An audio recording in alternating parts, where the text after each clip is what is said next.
How are you doing? This is David W. Williams, also known as Diamond Dave, the founder of the highest paid part-time job in the world. And what we're going to talk about today is not necessarily going to be about options, but it is going to be about a financial services market and how that impacts poor and working class people. And you may say, well, you know what? I'm not a poor person. I'm not a working class person. If you got to go to work every day, you're a working class person, even though you may not see yourself as poor.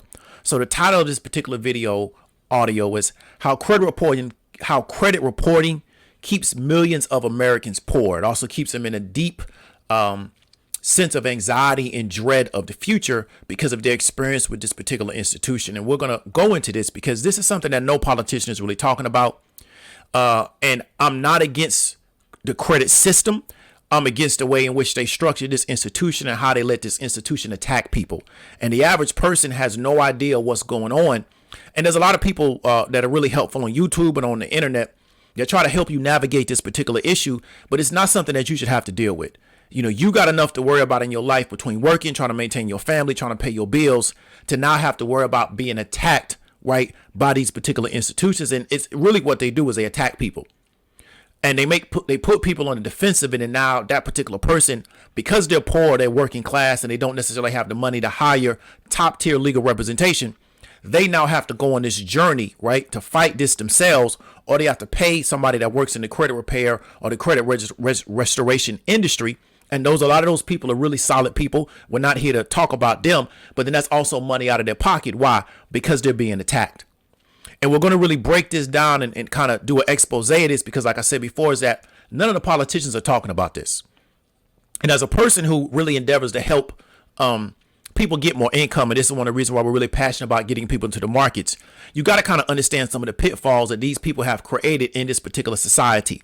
To me, this is just as bad as the debtors' prisons of the UK, or what we call England, in the 16, 17, 1800s. It's one of the reasons why they created the colony of Australia, is because they had so many people locked up in the debtors' prisons in the UK. They just needed to get rid of them. So they sent them all to Australia because they had a bunch of people locked up because they had debt. And not only were they locking up the people that had the debt, they was locking up their families also, right? Because they created this massive industry around prosecuting and going after people that had debt, but they were going to always have debt because the society in England wasn't sufficient to support the people inside the country, right? So people got into debt trying to manage their life, and the next thing you know, they ended up, defaulting on the debt, right? And the next thing you know, they ended up locked up. And the next thing you know, they locked up your family as a result of the debt that you had. And to me, this system is just as bad as that system. So let's go ahead and get into it. So when we look at the credit reporting, right, this is a $12 billion industry from the market size. So the size of the credit reporting market, I think in 2017, 2018 estimates is around $12 billion. Now, this industry only employs around 25,000 people. So what's amazing is you have an industry that is worth $12 billion, right, from a market cap size, but only has to employ 25,000 people, which is really not a lot of people. You have some hospitals in major metropolitan areas that might employ 5,000 to 6,000 people, right? System wide, if that hospital is spread over a state, they might employ 10,000 to 15,000 people. But credit reporting is a massive industry inside our country from a revenue standpoint, right? There's 4 or 5 major players in the industry, but there's also lots of other minor players worth $12 billion market cap, but only has 25,000 people actually employed in a particular industry. So now the question is, how does this industry make money from a credit reporting standpoint? There's 4 things they primarily do to drive in revenue.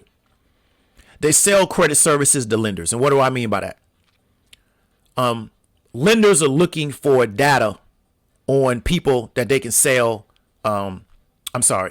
They sell credit reporting to lenders. So, lenders are looking for specific data, and they sell that particular data to those lenders. They also sell analytics around that data, right, to lenders also. So they get very deep and very granular. They do marketing, right? So what do I mean by that? How can we correlate this data for buying behavior and buying decisions of people? And to me personally, as a marketer, that would be the most lucrative part of the data. Then they also do like consumer services, which is monitoring. So then they'll tell public, well, we'll pay you to monitor your credit report. And you don't really understand how that credit report is compiled. Because if you did, you realize that that's BS. Because the compiling of it is BS. But then you're going to pay them to monitor a BS compilation of your credit report. So these are the 4 ways in which they make money. Now, I want you to explain something, and we may go into this later, but I'm going to go ahead and put it out here now. It's a reason why there's a rush in this society to sink people into debt so early. Whether it's in college, whether it's in your early 20s, there's a reason why. It is not just because they want to sell you debt. The reason why is because people that are considered subprime, are considered having bad credit, are worth more to financial institutions than people with good credit. Well, why is that? Because they can charge them more money. So the whole goal is to sink you into a lot of debt, hope that you make mistakes with it, hope that you get over leveraged. So then now you're worth more to these particular financial institutions because you're still going to need credit, but they can pay you more for it. You're going to have to pay more for it to access the credit that you need to function in this particular society. And then we go now to this fintech revolution that we're getting ready to run into. It's going to get really, really bad on people. And nobody's talking about it because this particular industry is worth so much money. They probably just paid off the politicians to just ignore it. But this is a problem, right? This is a major problem because the way in which these particular reporting agencies work with these lenders, right? The lenders want data on subprime people, right? Or really people that have a lot of bad debt. What we call bad really is an ambiguous term. Really, it's a marketing term. But they want information on people that they would not consider prime. Why? Because we can make more money off those people because we can charge them higher interest rates to access the credit that they need to function in our society. Most people cannot function in American society just on cash money. They can't. Some people can, but most can't. They need some form of credit. So the problem is that not only do you need some form of credit, but when you go into other areas and try to engage in other parts of commerce, they're looking now at your credit score, right? And then if that credit score doesn't look a certain way, they hit you with a penalty where you may have to pay cash up front. You may have to give them a lot of money up front to continue to function and to do commerce because they can turn around and say, hey, your credit report is bad, which means what? They make more money off of you. So a lot of these people that purchase these credit reports, they have an incentive to purchase reports on people that don't have what we would call good credit. So it benefits the credit reporting agency to continue to report and to compile lists of people that would be considered to have bad credit. You got to really understand that.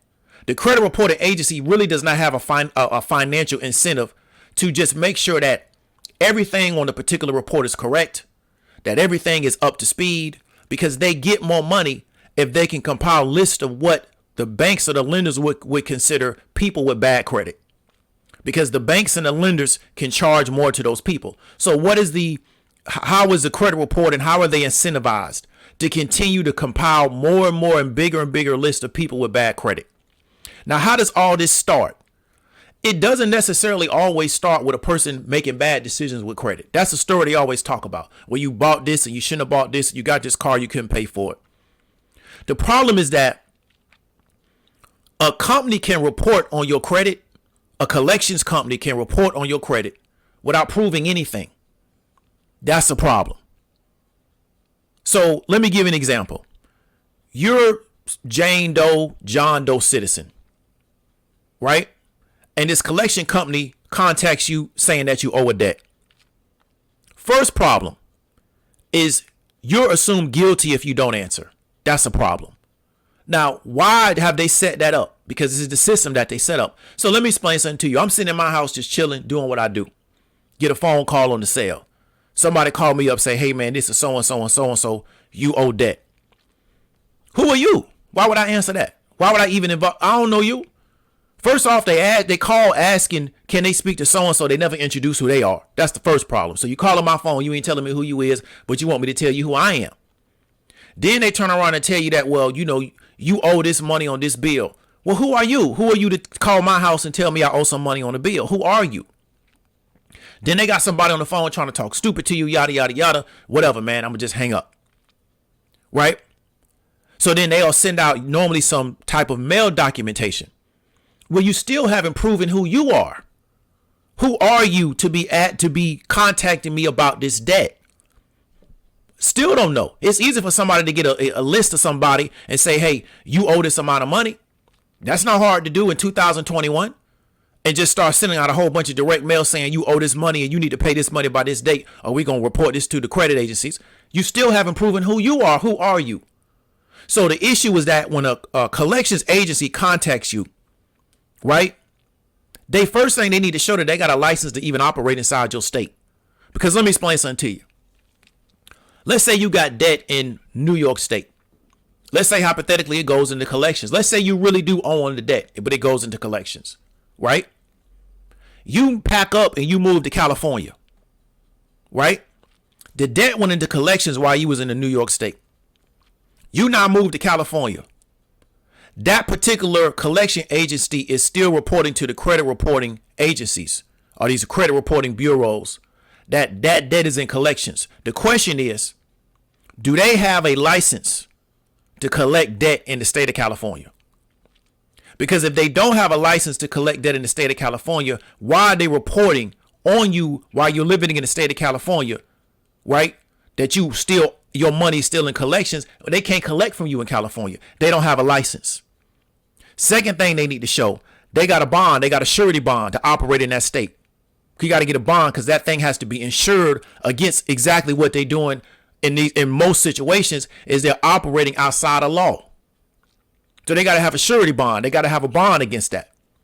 They got to show that they should be able to prove that they got a surety bond. Right?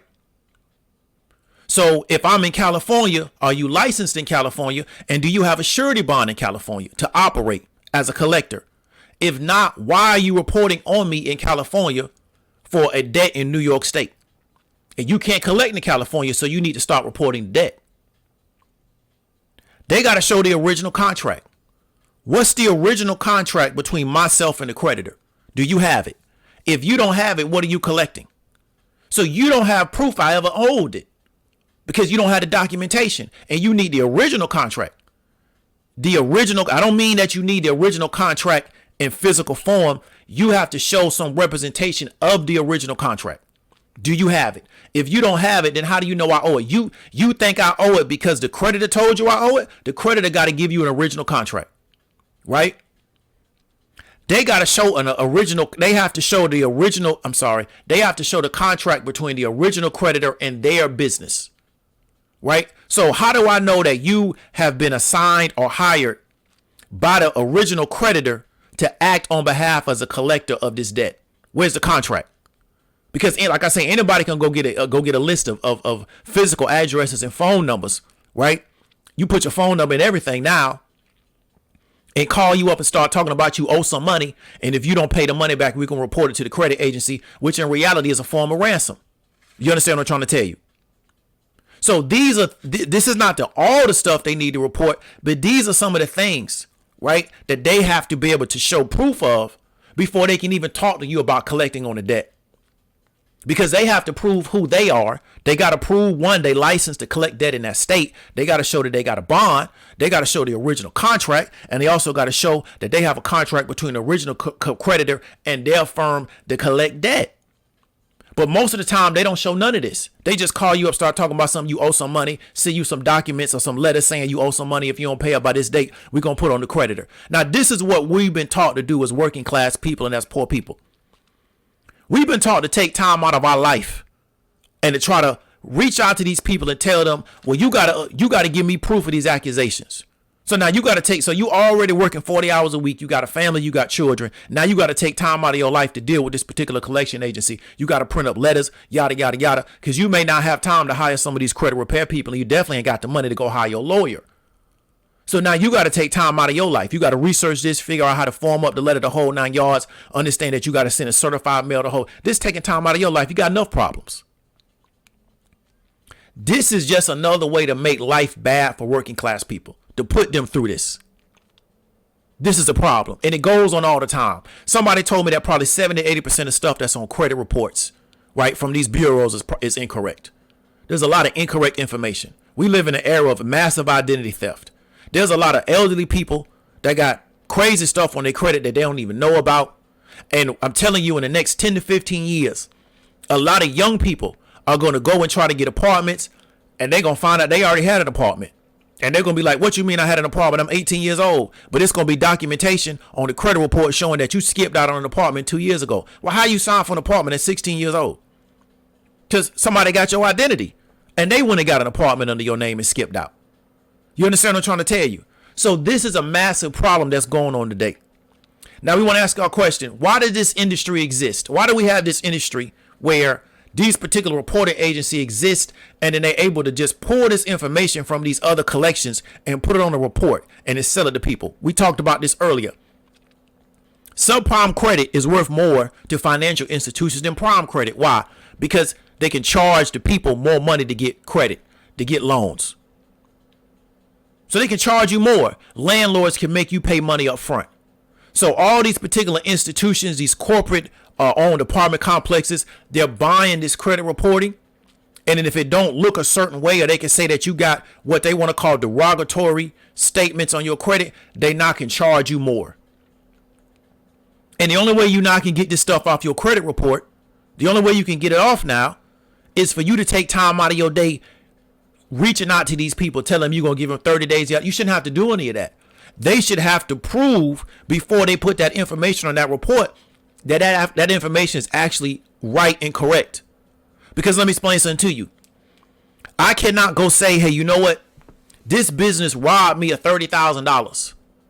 And it goes on a database somewhere, right? And when that business goes to try to get business credit, that comes up and they say, well, you know what? You owe David $30,000, so you can't get credit. Or if you do get credit, you're going to get credit at, 1 point under what the state allows for credit.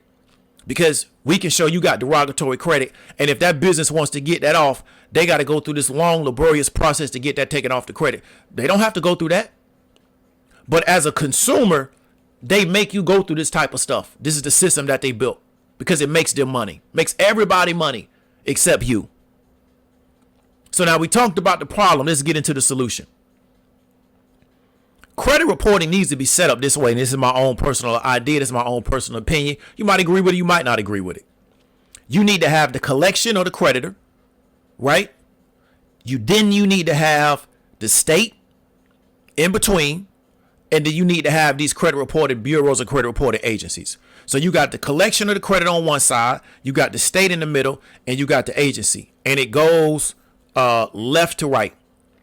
Right? And so this is how it needs to be set up. Collections, right? If something goes to collections and they want to report that on to the credit bureaus, they should have to submit a request to the state to file that info in a database showing that you in collections. They should not be able to directly submit that to any of these credit reporting agencies. They should have to submit that to the state because collecting debt is a state by state issue. Right? Statute of limitations for debt, it can be different from state to state. And like I said, if you're collecting in a state, you have to show a license and you got to show surety bond that you're allowed to collect in that state.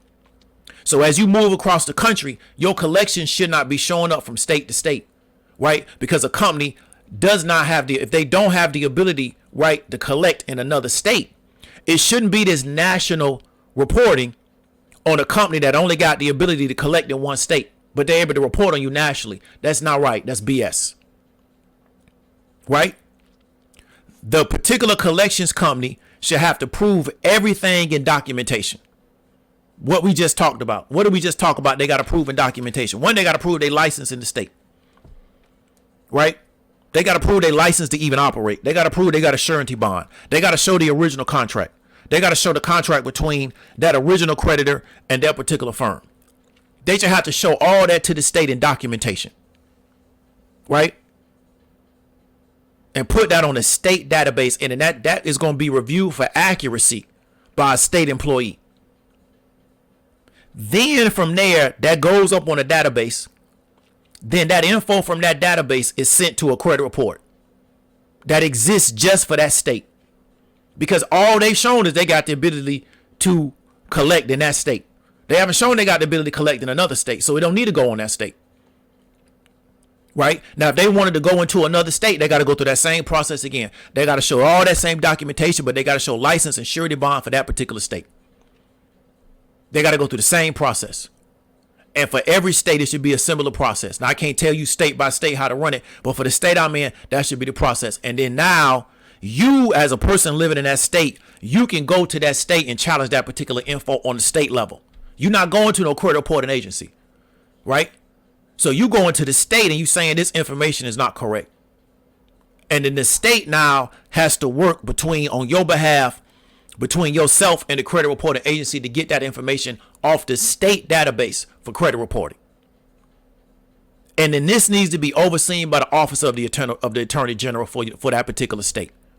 They need to get involved in this because we got too much going around where people are having to deal with this issue and take time out of their life. And it's very extensive. It's very exact, right? To where you got stuff on your credit report, but it's stopping you from being engaged in commerce. You can't get cars. You can't get apartments. You got a problem getting credit at a decent rate. And then now you got to go through this long process to prove, right, that you don't really owe this debt. Or like I said before, the people that's trying to collect from you don't even have a right to collect in the state. I don't care what you owe. If they can't collect in that state, they can't collect in that state. They cannot get you to pay them something that they don't have the ability to collect on. But they allow this because they make credit reporting national. So anywhere you go in the country, it's going to show up. Even though inside the credit report, it shows that you went to another state. So as you change your address, you do your change of address, it shows you living in another state. You have a data showing that you are engaged in commerce in that other state. Whether you know that or not, it shows up. Whether you use a credit card, debit card, all that is creating I call them breadcrumbs, but people call them other different names, showing that you're operating in that state and you're engaged in commerce in that state. But the collections don't have to show that they can report on you, right, that your debt is in collections, even though you're already in another state. So this is the problem, but that's on your credit report. And so this is how we keep working class people working class, and we keep poor people poor. Because one, you already income challenged, right? You're already stressed out because you income challenged. Then they come with these type of things to take more time out of your life. And a lot of people run their credit report on the humbug and find out that it's stuff on their credit that they didn't even know on their credit because they never got notified. Because these collection agencies won't even notify you. They'll just start putting stuff on your credit report because they know if it come up, what most people going to do is reach out to the collection agency and ask them, well, what's going on with this? And they're going to be like, hey, well, you can pay it and we'll take it off. Well, if they say it verbally, it don't mean anything, right? If they tell you verbally, if you pay it, they'll take it off. It don't mean they're going to take it off. They got to put it in writing. But the question is, what are you paying? And you can have something real small on your credit report. You can have a $50 charge on there. But see, they bought that debt for pennies on the dollar. So they buy these big groups. These collection agencies buy compiled debt accounts. I read this book on it. I had this book at one time. Talk about these guys in Jersey that was collecting on debt. They literally buy millions and millions of lists, and they call and try to collect on this debt. So they paying pennies on the dollar. So if you got $60 worth of debt, right, even if they get $30 for it, what it costs over the average of that account might have cost them 35, 25, 50 cents. And as it gets sold from collector to collector to collector, it becomes less and less expensive. So you may be looking at some debt on your credit report that's 4 years old that might be on the third collector, but you're going to pay it. Well, how does that fit? Does that third collector have a contract between the original creditor and their company to show that they can collect debt? Do they have one? If they don't, they can't collect, but they sure have the ability. So even though they can't collect it legally, they're able to submit that to your credit report. And then that right there is harming your credit. They're using that to create your credit score, and they're also using that to affect whether or not you can engage in commerce. This is not right. And no politician's talking about this because we're talking about an industry that's worth billions of dollars, and they got their hands in these politicians' pocket. So they paying these politicians off to keep the game because the banks love it because it makes them more money. You understand what I'm trying to tell you? This is a problem. And so I hope that you never have this type of issue with credit, with collections, because it's a major problem in the United States today. We only tell the story of the person that ran up their credit cards. We only tell the story of the people that was quote unquote scammers and did credit card fraud and identity theft. But we don't tell the story of people who had stuff on their credit report and they had to take 30 hours that month to try to figure it out. Took them 6 months of mailing people back and forth to get it straight, right? People that had their identity stolen. Took them 3 years to get their identity straightened out, right? All because they have a system where a collection agency can just send information to these bureaus. Just arbitrary, right? Never proved it was you that ever owed the debt. Never proved that you are who they're sending it to actually is you, which is another thing. They say, well, my name is Diamond Dave. Well, who is Diamond Dave? How do you know that the Diamond Dave you talking about is the same Diamond Dave whose name is on the list? Can you prove it? If you can't prove it, you can't put it on the list. You have to do the due diligence. But you as a consumer, you got to do the work to make them prove it is you. They don't have to prove it's you from the gate. That's a problem. You understand what I'm trying to tell you? So hopefully you never get caught up in this. Nobody in your family ever has to deal with this. But like I said, I really think in the next 10 to 15 years, because of what a lot of these people is doing, and we ain't gonna necessarily talk about it, but everybody that's really hip to the game know what's going on. What a lot of these people is doing is with putting credit on old people and dead people and young people.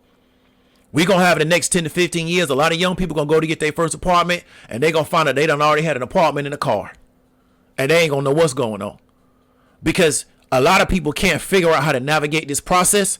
So to be real with you, man, they just go get them a whole new identity, and they start over from that. But it's really not a new identity. Really, the metrics of that person are really somebody else.